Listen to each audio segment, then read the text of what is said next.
and stayed away from that neighborhood because it was obvious to me that there were people out walking, that they had the VIP program, and it makes a lot of difference. It'll totally deter me from even going anywhere near that neighborhood. Really? Yes, sir. Because I don't want ever to enter into a situation where I'm confronted by anyone. So that's the whole reason of casing the homes. I'm not a home invader who would go in and tie people up.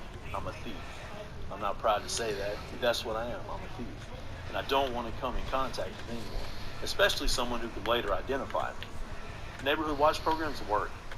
People may say, no, they don't, or he's been told this or that, the other to say it, but no, I'm speaking from my heart. I'm telling you that I went through Allen, some parts of Allen and saw the VIP program and got away from it. Some parts of Plano and got away from it. Some parts of Richardson, I don't even go in Richardson because people in Richardson are so aware of who doesn't belong in their neighborhood. You drive down a cul-de-sac and make a turnaround, people are watching. You know, parts of North Dallas are the same way. VIP program does work. Let's talk more specifically now about the house. Sure. If you you go through the neighborhood, a particular house draws your attention. What is it about the house that you really want to pay attention to as to whether or not that's a house that you want to go in or pass by? People need to empty their mailboxes.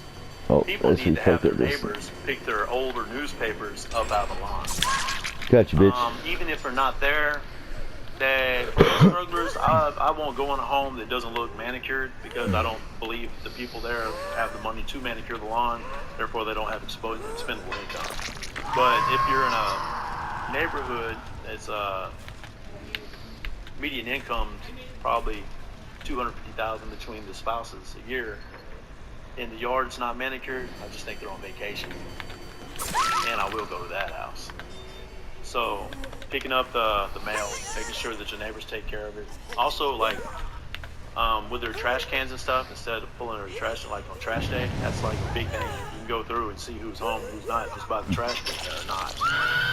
By driving down the alley and looking. That's a big thing. From my perspective, I'm a personal trainer. That's what I did besides crime. I jog a lot. So it would be nothing for me to go through the neighborhood and not be noticed. I mean, I have tattoos, but I wear long sleeve shirts that wick moisture, so you really can't see my tattoos. If you stop me, my vernacular is not that of a common criminal. So with that said, I would case neighborhoods on foot by jogging or walking and look at homes. And the homes that I'm looking for specifically have mail, specifically have newspapers. They're unkept to a specific level depending on the neighborhood. The front of the house, I'm looking for alarm systems that I know I can defeat that aren't wireless. If they're wireless, I'm not even going to attempt it. I'm not going to waste my time. Because it's going to be a response extremely quick. And I was parking my vehicle miles away. I can't run a mile in 4 minutes like some people can. So I would be on the officer's radar, you know, jogging away from the home with value. But the front of the house versus the back of the house, the front of the house, I'm looking for visual pathways. What I mean by that is being able to see through the front windows into the home, or from the street at that, or from the sidewalk rather. And if I notice that there's not very many lights on in the home, or any lights on in the home, I'm going to walk up to the front door and knock on the front door versus ringing the doorbell. Now I'm going to knock and knock and knock until it's just pestering to make sure nobody's there. But in the process of doing that, I'm looking through the glass windows, those really beautiful doors that I mentioned earlier. And I'm paying attention to reflections and shadows inside the home. Can't do that when there's lights on. I mean, I know that neighborhood watch tell people you need to keep a light on your home when you're not there, and that's true because it's a deterrent. But don't put the light on in the front room right by the window. Put the light on in the center of your home where it's not easily seen, because you may be a person may be occupied with the internet or television or movie or headphones, and if I can't see shadows coming from that light, it makes me weary. And I don't do nighttime burglaries. I do daytime burglaries. But you can still see into a person's home and see light. it makes me as a burglar weary to go into that home. So that's a really good deterrent. But just not in the front. What? Because if you're in the front and I can look and see your light source, and I can look at the light, knock on your door, and nobody comes, and I know Bitch. just turn the light on because they're not home. Right. Makes sense. Right. Do you look?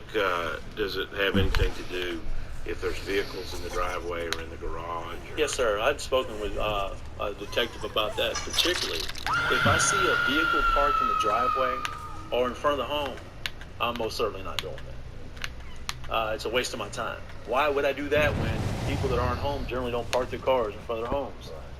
And as I said, I didn't want to come into contact with anyone. Yeah, that's a major deterrent.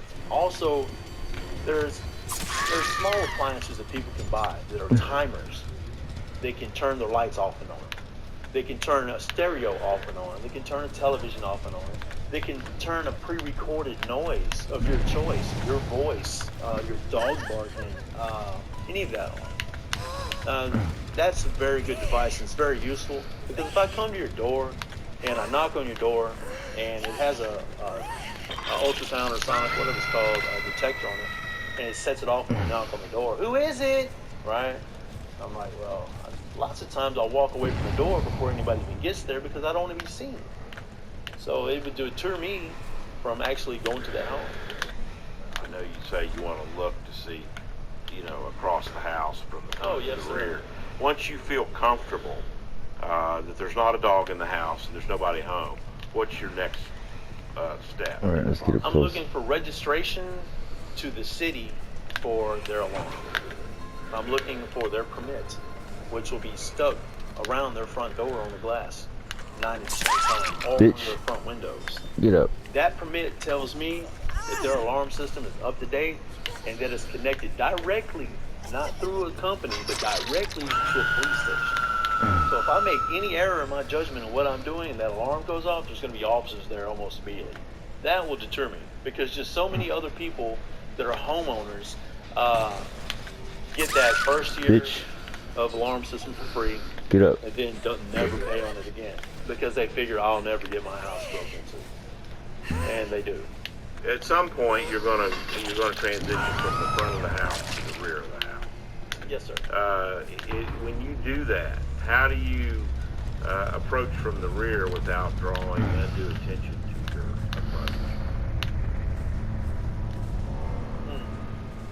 Sometimes I'll jog a street over and look through a cut through several houses up, and then jog down the alley.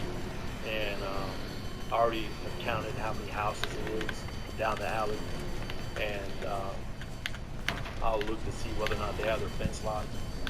And if they do, I'll just climb the fence. I'll flip over the fence, so do it as speedily as I can so people don't see me. But that's always a thing. If you have neighborhood watch, people are aware of what's going on around them. If I'm going down the alley and you I get see all their anybody, eating. that's a deterrent. I'm not even going to that house that I just cased that I know nobody's home, because this person may have seen Nice dodge. I was just go Bitch, drive back to you my did. vehicle and drive to a totally different neighborhood because of that. It's very hard. All right, show me where your friends are. It's Down there. I'm coming. straining to try and outmaneuver them. I was jogging through, I'm not going to name the neighborhood, but I was jogging through a neighborhood, and I immediately became aware that there was neighborhood watch, and they didn't know me. So they were looking at me because they're out there every day, and they know the neighbors, and they live on the street. And as I was jogging through, I was like, well, that's neighborhood watch. They're watching me, right? So, and they didn't make it obvious, but I knew who it was. And so I jogged down another street, and I saw the same person again. And I said, well, they're watching me, so I need to leave. I would most certainly spend hours out casing and preparing before walking those alleys. Being seen. Got you, bitch. Should've looked out Fat the boy's window dead. and seen me You, 5 I might times, save. Same alley in a day. Become suspicious of that and call the police. Told them, hey, this guy's been in my alley 3 times a day. He doesn't live over here. And that would have deterred me. That would have killed everything that I was doing. All the hours that I had invested into getting acquainted with that area. And, nobody did. From your experience, there's still a lot of people that don't pay sufficient attention to what's going on in the most people in the neighborhoods, cul-de-sacs, yes. Because, I mean, it's inevitable that you see everybody every day in a cul-de-sac. But in a linear street design, no. You don't know even 5 houses down on the other side of the street. So, housewarming parties, getting together for neighborhood watch, passing out flyers to get to know each other, meeting at the parks, and being acquainted with each other as a society so that you know the people around you, so that your children are protected. Because I'm just a burglar. Think how many pedophiles do what I do. Think about that. And right now, where I'm incarcerated at, there's a lot of pedophiles. And I listen to what they say. Yeah, I was in this neighborhood over here walking around. I was at the park over here. They got So, fucking destroyed. It may not just be that guy, white guy, who's properly smoking. It's jogging. It looks like he's really jogging. It may not just be a burglar. He may be a murderer, a rapist, a pedophile. People need to know that it's okay to call the police on somebody they don't know who's in their neighborhood. Because I was in a lot of neighborhoods and had no business being there. And it's really, really important that people get to know each other. And it's really good.